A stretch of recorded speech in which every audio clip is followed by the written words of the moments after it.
In a bid to further strengthen emergency response readiness through a whole-of-government approach, authorities conducted a full-scale search and rescue exercise simulating a real-world aircraft incident.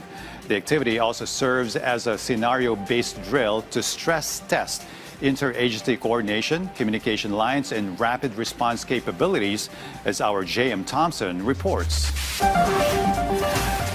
30 passengers of an airplane were rescued after making an emergency landing in Manila Bay. That was the scenario reenacted in the search and rescue exercise along with various responders led by the Civil Aviation Authority of the Philippines or CAAP. The search and rescue exercise or SAREX lasted less than an hour, demonstrating what could happen in the event of an aircraft crash in Manila Bay. From identifying an aircraft that landed in the area to the collaboration of responders in rescuing the passengers. Part of the simulation were the Philippine Coast Guard or PCG and the Bureau of Fire Protection or BFP, where they led the search for the passengers who landed in Manila Bay. The Philippine Air Force conducted operations using the aircraft Angel 920. Meanwhile, medical personnel met the passenger victims to bring them to the nearest hospital. The search and rescue simulation aims to prepare our responders wherein the efficiency of their communication system will be tested and how to execute search and rescue properly.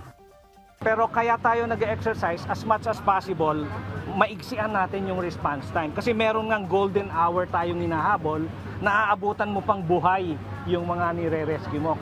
According to Lieutenant General Raul Del Rosario, these kinds of incidents also happen in the mountains and other remote areas.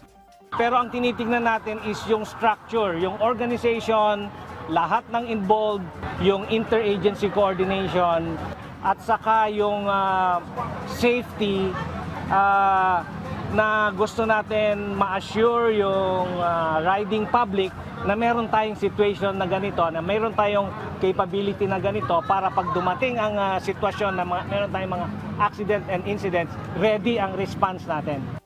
The annual SAREX shows the Philippines' dedication to further improvement of our disaster response capabilities for everyone's readiness to save lives in times of disaster. J.M. Thompson from the National TV Network for a new and better Philippines.